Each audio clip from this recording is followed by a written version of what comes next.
நாங்கள் உங்களை விட பிளானிங்காக பட்ஜெட்டிங்காக எங்கள் வாழ்க்கையில் இதெல்லாம் மிச்சம் பண்ணுறோன்னா என்ன செய்கிறீங்க? சேவிங்ஸ் பண்ணுறீங்களா பண்ணலையா? என் வீட்டுக்கார் வாங்குறதுல பாதி சம்பளம் வந்து நகைச்சீட்டு தான் கட்டிக்கிட்டு இருக்கேன்.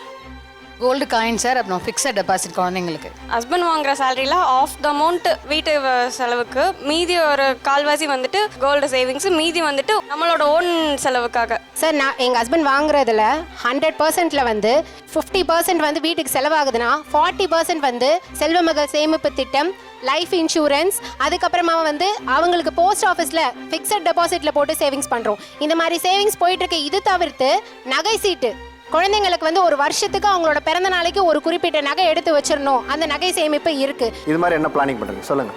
சார், எங்கள் ஹஸ்பண்ட் ஒர்க் பண்ணுற சேலரியில் பாதி வந்து அவங்க தானாகவே வீடு வாங்கணும், சொந்தமாக வீடு வாங்கணும்னு சொல்லிட்டு அவங்க சேர்த்து வச்சுட்ருக்காங்க.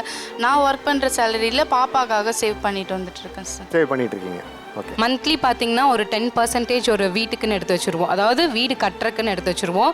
அப்புறம் அதே மாதிரி ஒரு 10% கோல்டுக்குன்னு எடுத்து வச்சுருவோம் சார்.